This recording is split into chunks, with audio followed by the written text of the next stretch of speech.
just a bit. We just want to give you some updates first. So to start out, for those of you who aren't familiar with us, we're a 501c4 nonprofit organization dedicated to defeating right-wing disinformation in digital spaces. And we do that by deploying you guys, regular folks with social media accounts, to be a part of the solution online and spread pro-democracy, pro-blue content. And we are really excited to have you all join us and give you some updates today. I just want to give everybody a pat on the back to start out. It's been a really big 2024 for this community. We are helping to lead the charge online and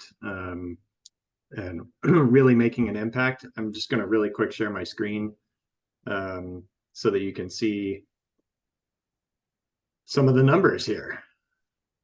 So hopefully everybody can see that.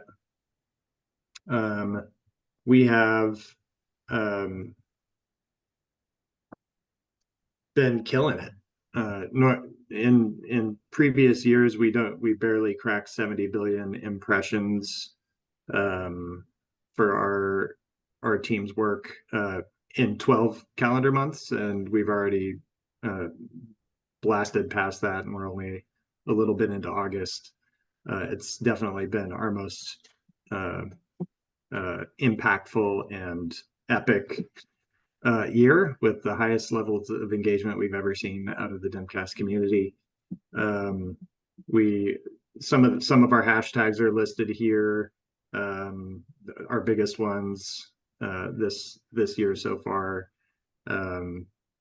You see a Dimcast total there. That's 34.5 billion. That's just on our team's hashtags. We also partner with other groups a lot of the time, and so we have some partner hashtags that we have a pretty big hand in pushing. and so that's kind of the remainder of the total, up to the 76 billion impressions across all of our projects so far this year. So just amazing work. And then you can also see, it's not I know we sort of started as a Twitter team, but we have 110,000 posts on Facebook, 125,000 posts on Instagram and Threads, and over 100,000 videos on TikTok that have been posted. So and just an FYI, Facebook and Instagram are only public posts. They're not people who have their account set to private. So those numbers are probably a lot higher. We just can't see them. It's also not posts into private groups, which a lot of people do. So it's just really, it's a lot. Like these numbers are eye-popping. They're and they're really impactful. And you can see, the sort of joyful warrior energy that's been happening since Kamala became the presumptive nominee. Obviously, a lot of that is just organic, but this team has been very, very dedicated in pushing that narrative online, and it is really, really paying off. So the hashtag that we did on Friday, the joyful hashtag on Friday, Kamala brings us joy, 1.8 billion impressions. Just on that one. Just on that one, Friday through today. Which shows you the energy, because you usually don't get 1.8 billion impressions on one hashtag. And thousands of people were sharing from our toolkit. So. Yep.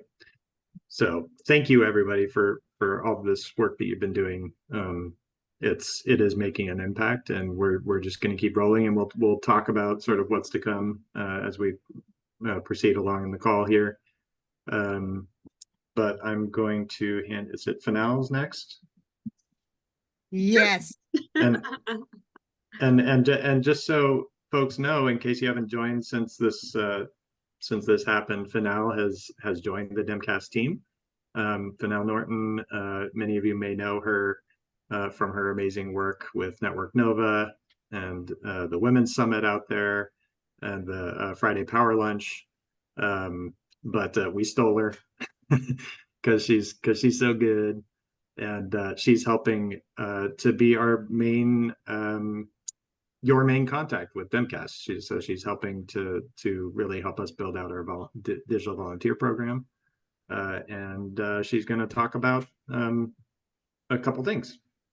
Yes, I'm going to talk about a couple of things. We are going to get started with our volunteer engagement, and you guys, this will be for you. So this will be an opportunity for you to come to me, for us to talk together, whether it's in Zoom, which I would love for us to do, because it'd be great to see everybody and get a chance to talk back to each other about what you think works. One of the things that I find to be so important and valuable is that when we're doing the work, that's where the best ideas come from. And so I want to know what you want us to be doing differently, what things we can improve on, what will make you feel better about our engagement. Are we sending you out the right things, the right tools? Are we spending the right amount of time with you? So in the next week or so, you will see some invitations to join us on some meetings, join me on some meetings to get some feedback from you. So I'm really excited about that. So we can talk more about it in the question and answer. But I also want to tell you a couple of things that I'm really, really proud about that we've just started doing. And one of them is the countdown. And I hope you've been seeing that daily. We are at day 85 right now. And the whole point of the countdown is to sort of create narratives. And so we already create those through our hashtags. But when we are really deliberate about something that we want to be seen, we're going to put that in the countdown so that when we see those impressions go out, that it is all of us singing the very same song. And that is meaningful. And that's how you build and create narratives. So I hope that you guys will click on the countdown, choose one or all of them to send out to your friends and family, and let's create narratives together. And as we have our conversations, if you have other ideas about how we can be more impactful in that countdown, we'll be happy to take that feedback and see what we can do with it. And the second thing is, Nick talked about Joyful Warriors, and we're going to continue to put content in that. It is huge. It is one of the things that Governor Walz is the first thing he said. It was, he said, thank you for bringing back the joy. And so that's what we're all about here. It really does move people in a way that it just feels good. And it's also an easy way to engage with your family, your friends and family when you're having that kind of joyful content. So we're going to continue to put more stuff in there. You guys can upload ideas that you have that make you happy and joyful when you're talking about politics. And we're just going to move from there. So I hope you guys are as excited about the countdown and Joyful Warriors as we are. Yeah, we're super excited about this. I thought I'd just share my screen while you were talking there, Fennell. Hope that was okay. Yeah, the countdown is going to be a more like condensed sort of daily batch of videos, right? So there you see there's only 4 in here. But we hope that like increases the likelihood that people will share one or more of these, and that we can just really sort of use this to help drive the narrative on every given day. So and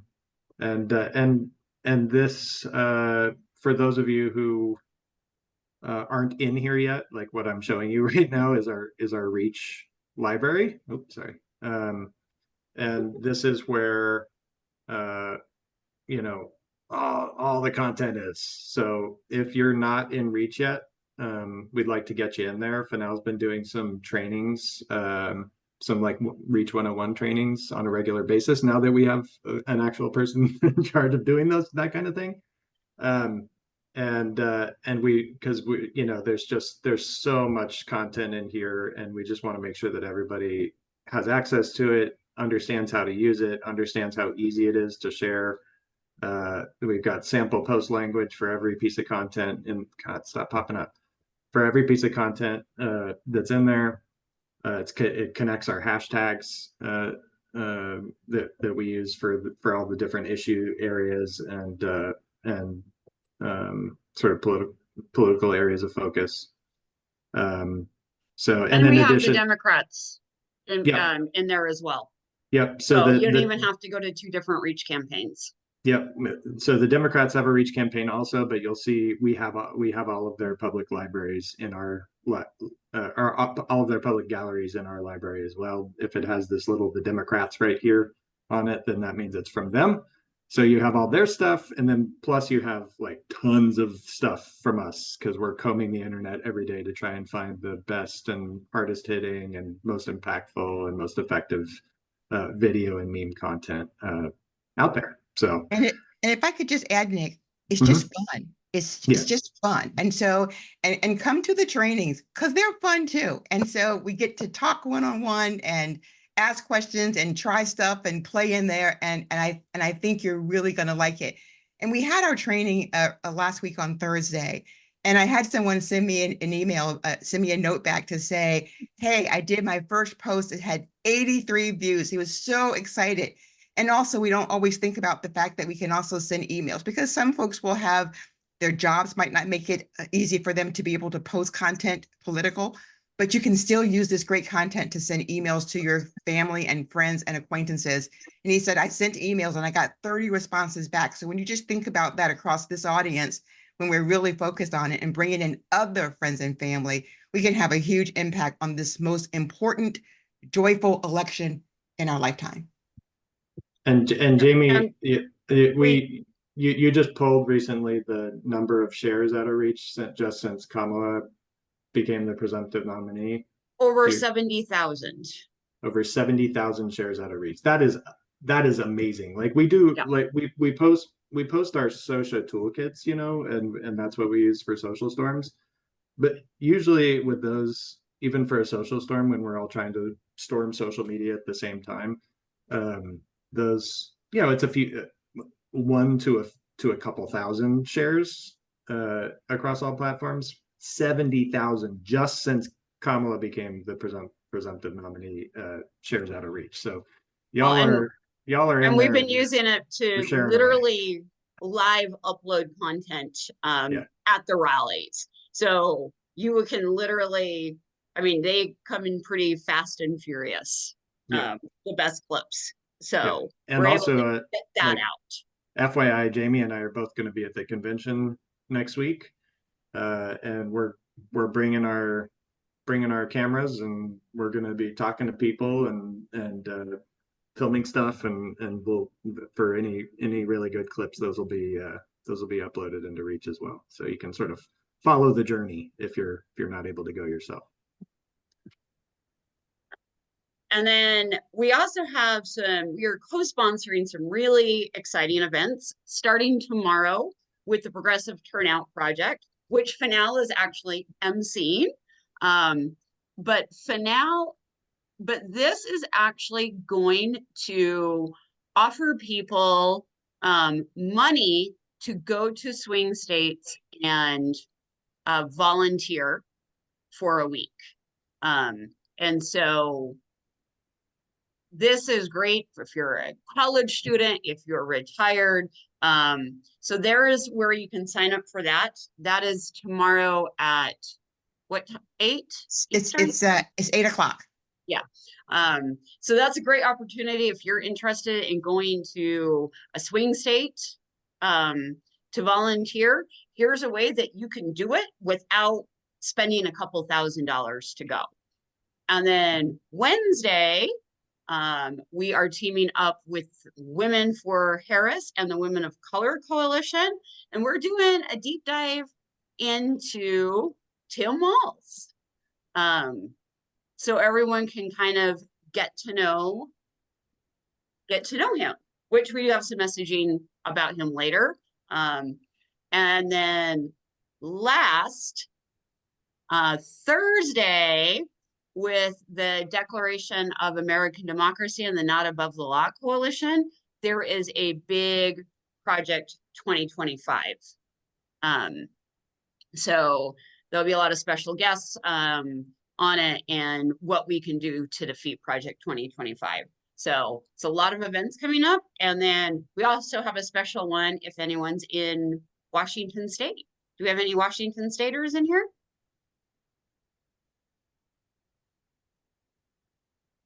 Well, And anybody's welcome to attend.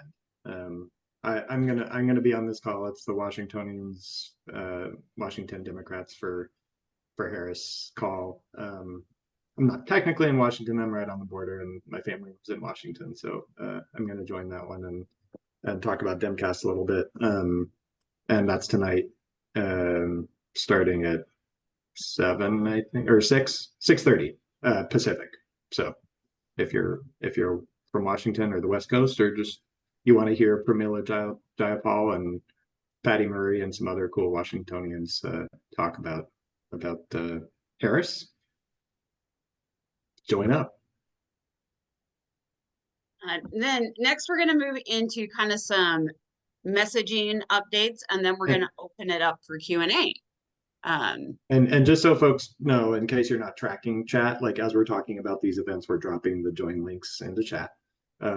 So definitely feel free to click on those and join those events. And I'm also just about to drop the link to join Reach and subscribe to our Substack and all that kind of stuff, so that you can share that page out with friends and join stuff that you haven't joined yet yourself. And we'll get all of these up into Reach later today as well. So first, obviously keeping the House is really central to, electing Kamala and Walt. And so the House has put out talking points for this in-home work period, which they're going to be in for another 4 weeks.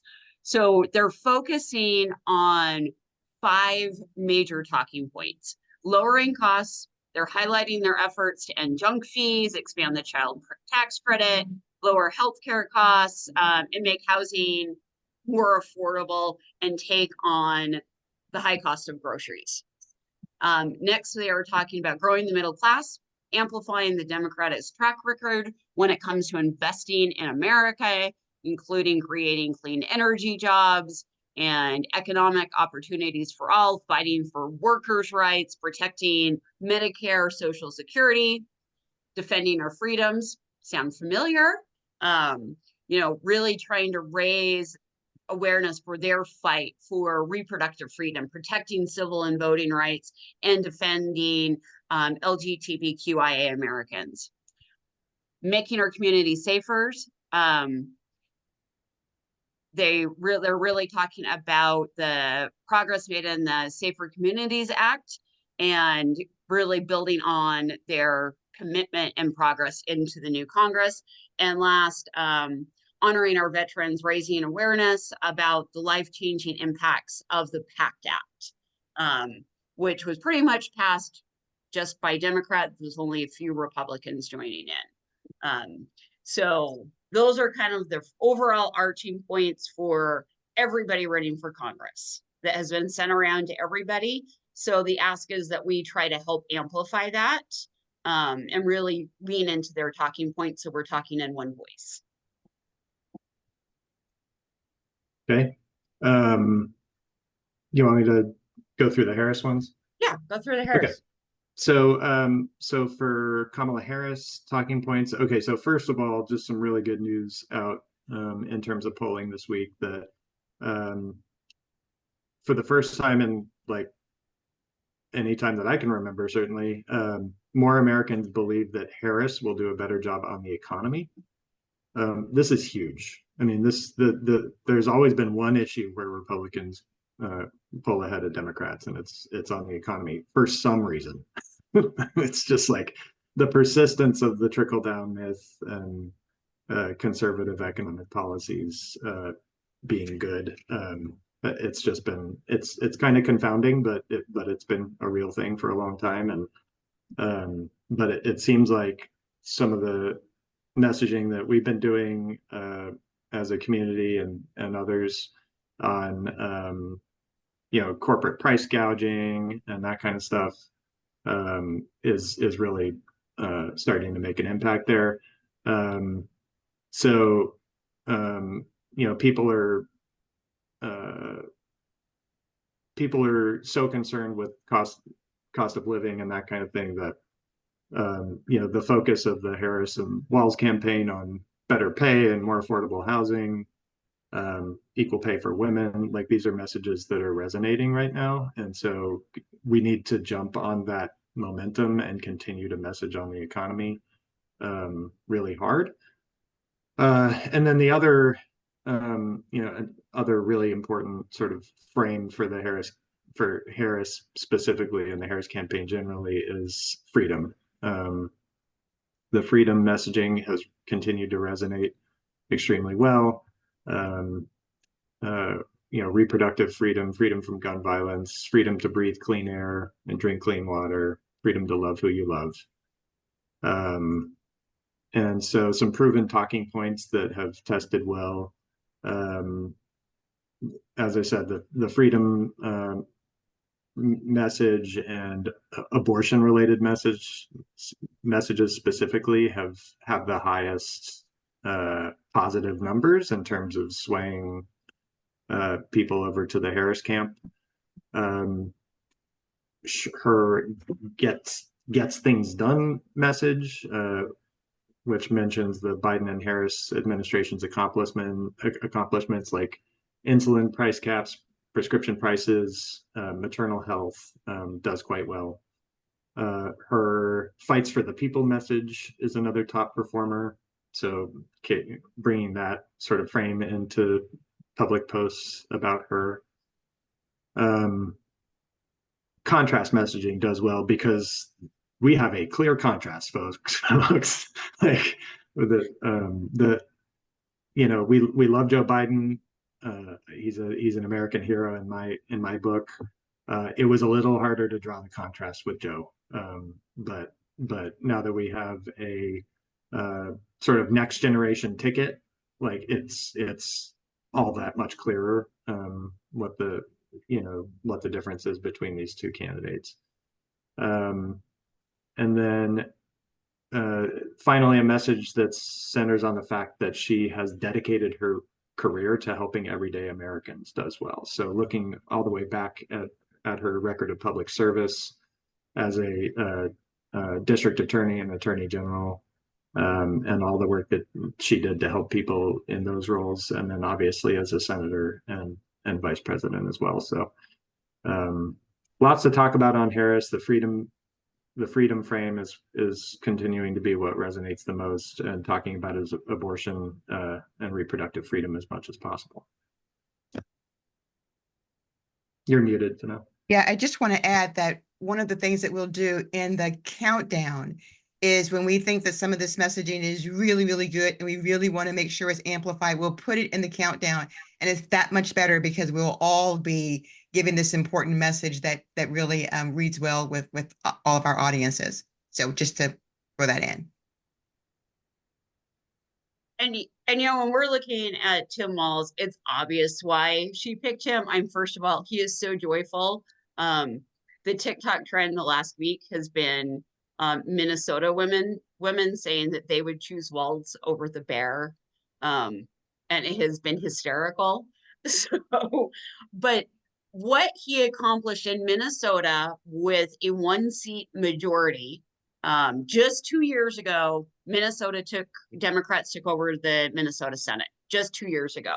In that time, they have passed historical investments in education, signing $2.3 billion budget, providing free breakfast and lunches to all students, as well as free college to families with kids making under $80,000 a year. They enshrined a reproductive freedom, protections for trans and gender affirming care as fundamental rights in the Minnesota Constitution. They've expanded workers' rights. They established paid leave, sick days, banned non-compete agreements, and increased protections for workers. They have expanded voting rights. It was the largest expansion of voting rights in the last 50 years, restoring rights for over 55,000 formerly incarcerated people and establishing automatic voter registration. They've cut child poverty in up to 1/3 by a tax credit. And they invested $1 billion into affordable housing, building a foundation for safety and stability in housing. So these are all, this is what a great wish list, right? If we could do that on a national level. And the Republican attacks on these laws have been backfiring. You know, calling him Tampon Tim for putting feminine hygiene products. It's like, what? You know, or feeding hungry kids is suddenly bad.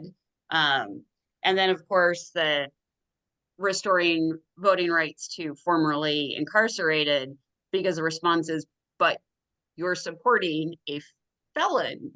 So, so it has been a lot of fun to see this, and his policy has been great. He's obviously can get shit done with a 1-seat majority. We know what you know, how hard it is when you only have one Democrat that you can lose. And to be able to do all of this in 2 years.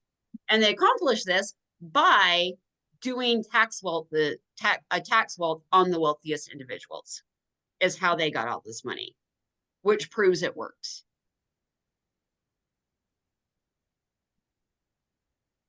So, good pick, Kamala. Yes.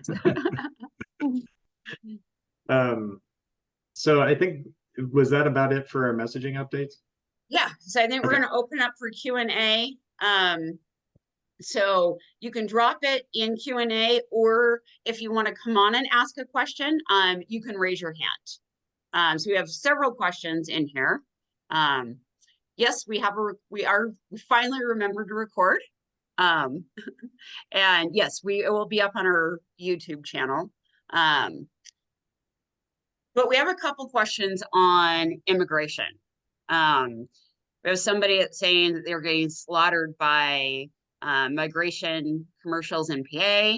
And should we message on deportation inflation that is the threat of deporting 11 million critical workers? Kind of put those together because they're very similar. And yeah, so I think 2 points to that. First of all, we need to call out that it was the Republicans who blocked the bill, was not the Democrats. And second, what Project 2025 will do to the people that are living in our community. We need to make sure that we're putting a human lens to this. These are our neighbors, our friends that are here that would be deported. Because they even want to get rid of the Dreamers.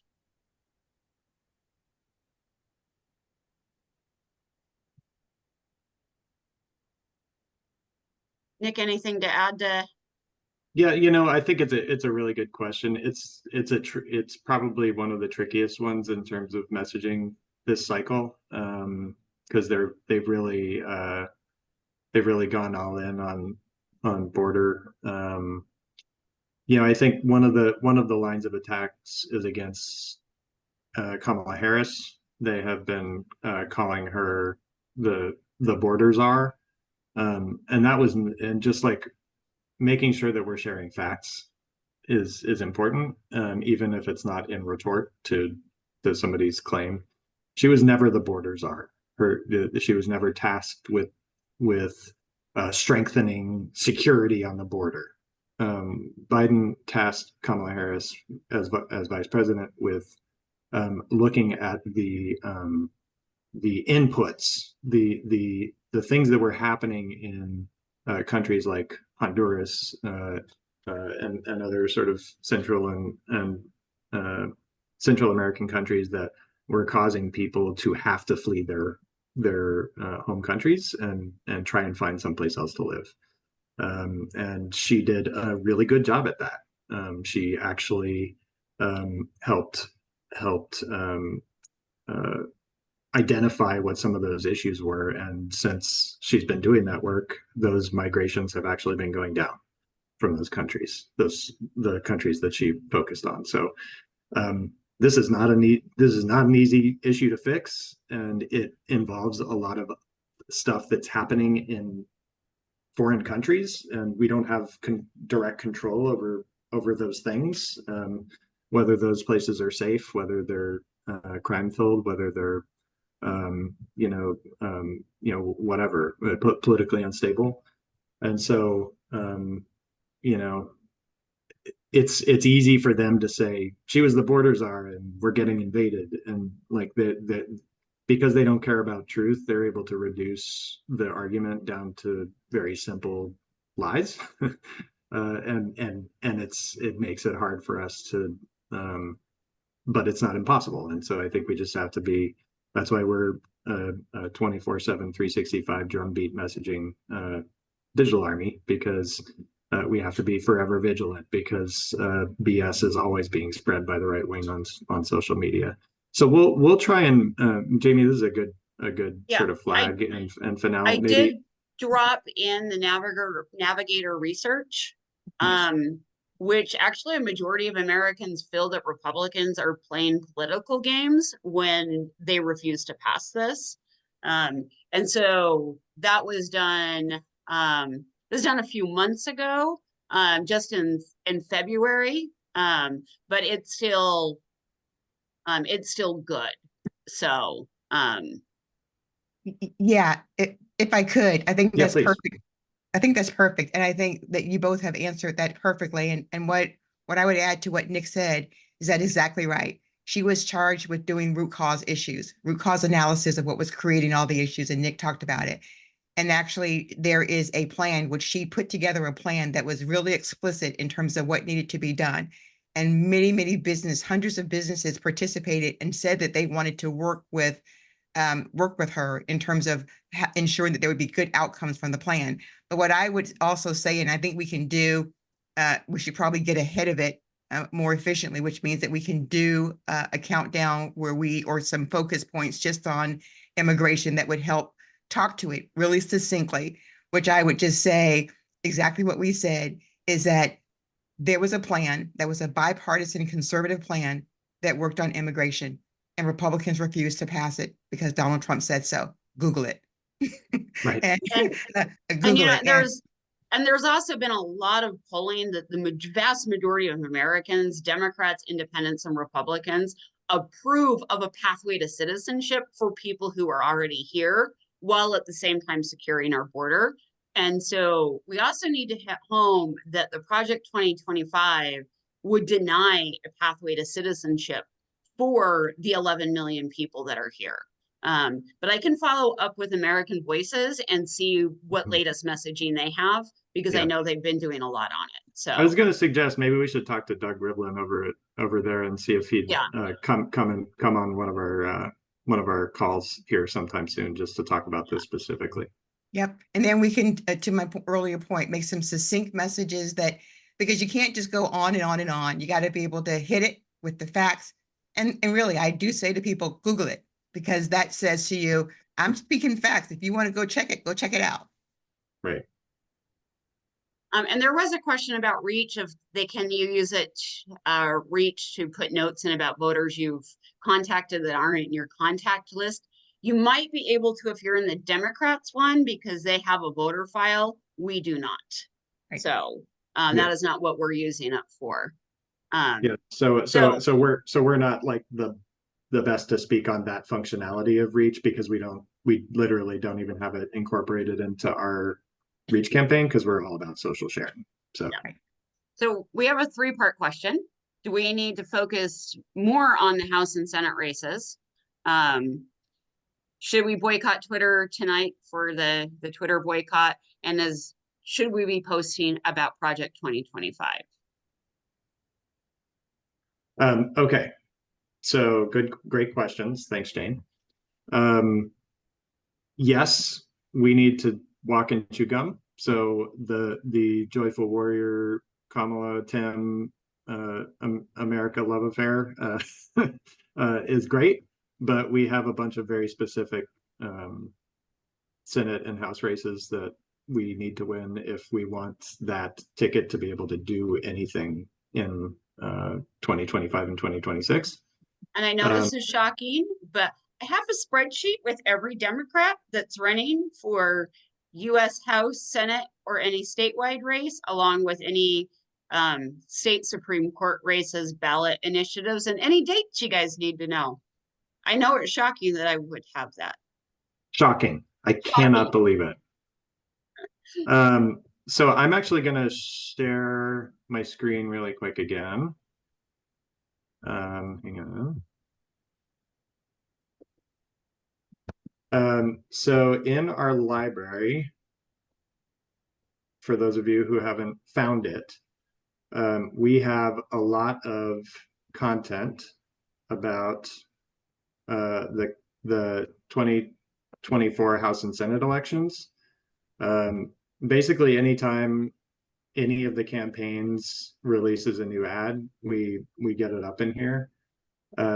Even if we aren't doing like a social storm about it, this content is getting uploaded constantly into Reach.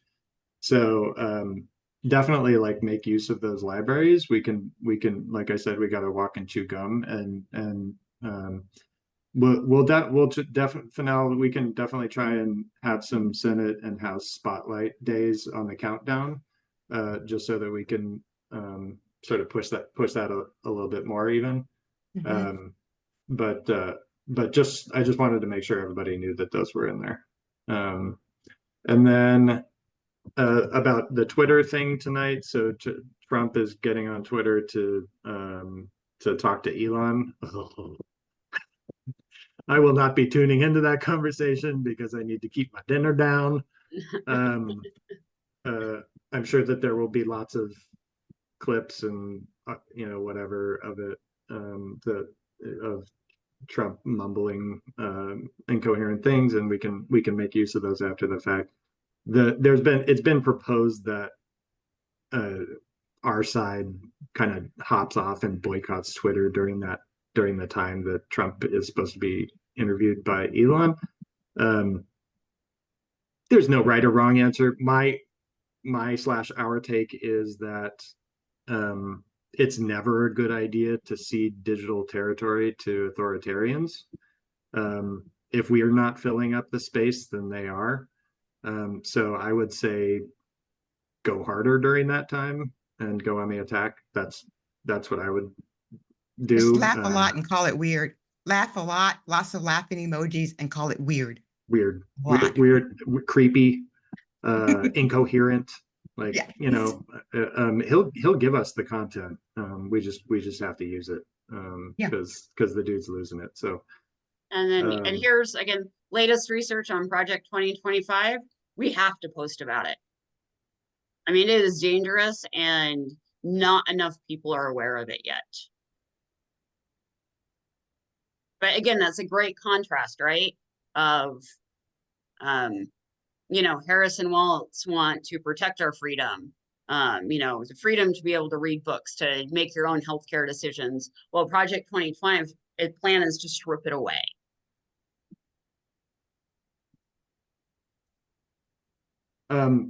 Jennifer asked in chat, could we do a social storm? I think she means during the Trump interview. I think that will probably happen naturally. I think that there will probably be if Twitter will allow it to happen, a anti-Trump trend on the trend board. And so I would just say keep an eye out.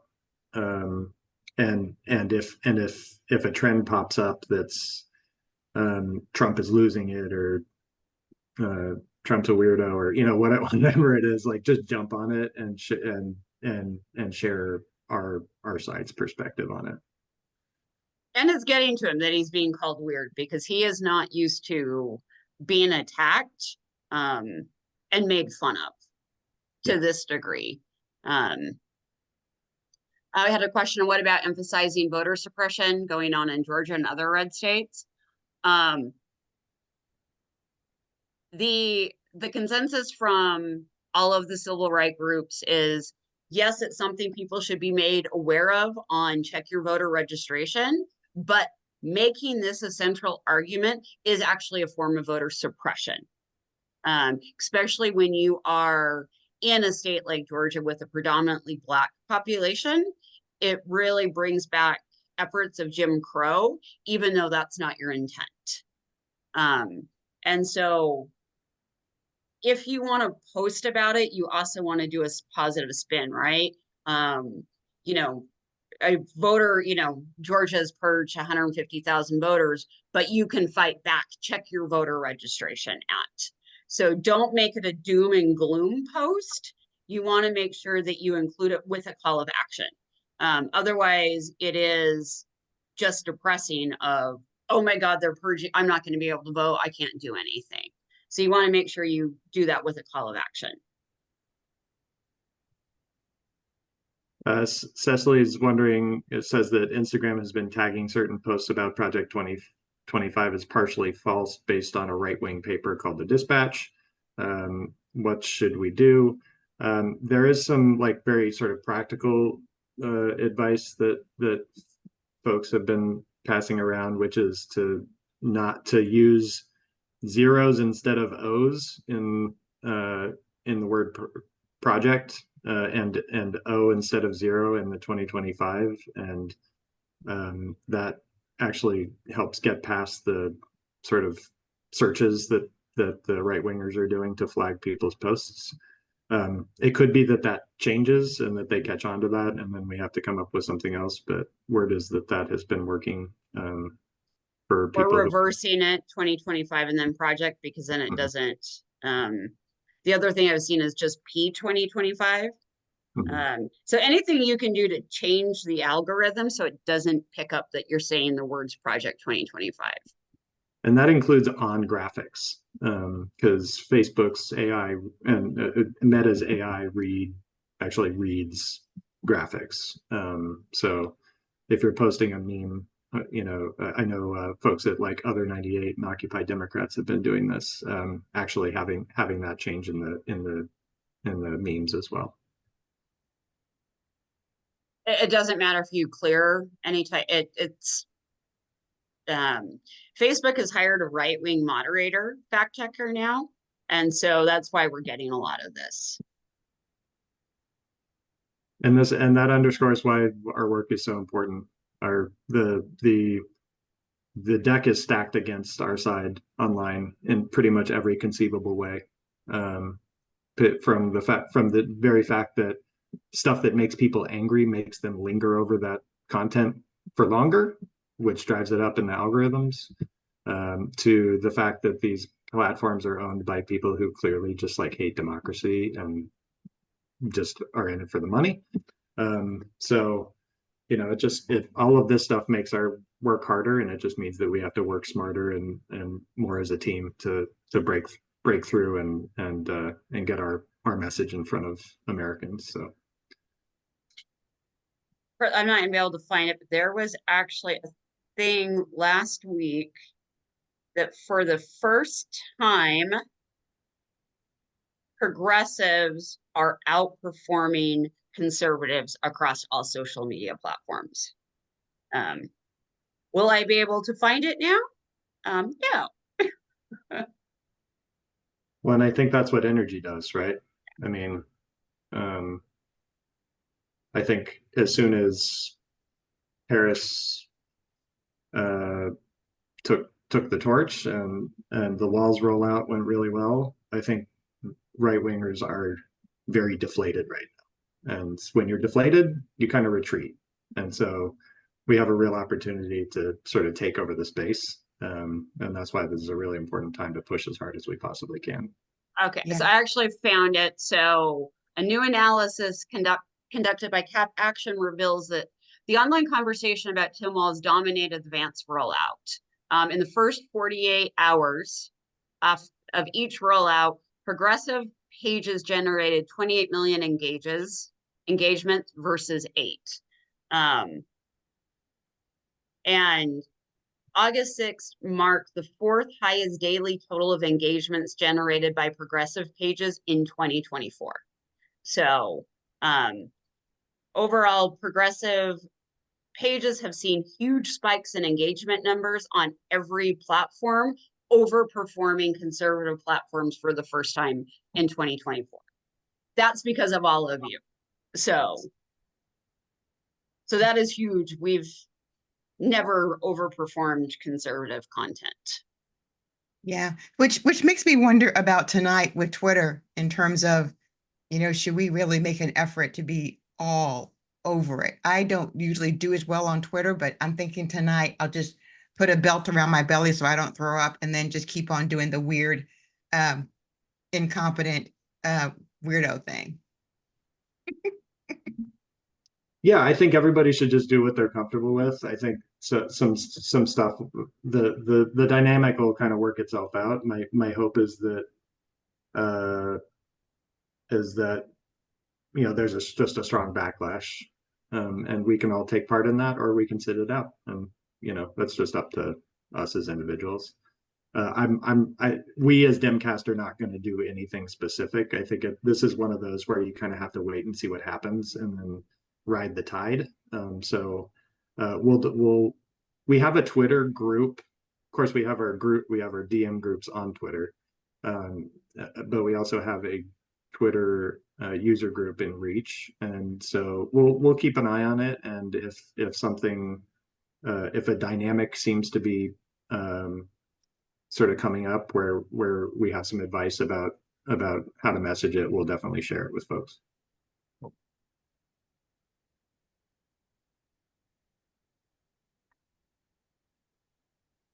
And then after convention, we are going to do a special democracy briefing with post-convention updates. I'm sure we are going to learn a lot while we're there. So, yeah, and keep an eye on my feed, my social feed, and Jamie's social feed. I'll try to remember to post on Instagram. I'm really terrible about meta platforms. But you can find my stuff on Twitter and Threads and TikTok. And Jamie, where are you planning to post stuff? Probably a lot of my stuff will end up being put up in Reach, but I will be posting on TikTok and Twitter. So cool. And it was suggested in chat that we try and arrange like a Chicago thing for people who are either in town because they live there, or they're in town for the convention. And I love that idea. So Jamie and I will talk about that and see if we can come up with something, because it'd be fun to connect with people while we're in town. Yeah, I would say probably the best bet is a lunch. So cool. Well, more to come on that one. Yeah.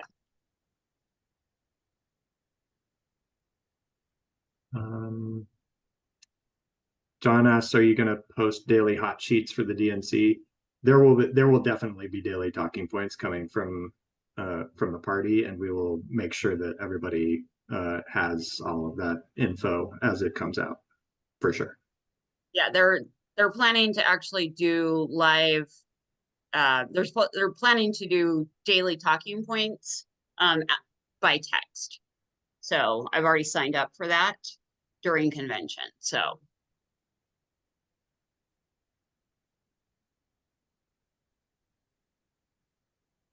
and there's been discussion about refraining from using must-DM rooms to discuss strategy. I agree with that. I don't think we should do it for in-depth strategy, but still put your tweets in there. Just don't say anything you don't want must to know in there. Yeah, I think generally the way that we use our direct message groups is fine. We don't really discuss strategy, especially like coordinated strategy, about stuff that we're hearing from the campaign and all that kind of stuff in those spaces. It's mostly like an announcement, like, hey, we're starting a social storm. And if they want to know that, then jump right in, guys. and the talking points I put in, they're also sent to the press. So it's not like it's this big internal strategy thing. Pretty much anyone could get their hands on them. So yeah, I think some of the concern was coming out of groups that are specifically coordinating directly with the campaign, and they were trying to have more kind of like coordinated strategy conversations within Twitter direct message groups. And I 100% agree that that's not a great idea at this point. So.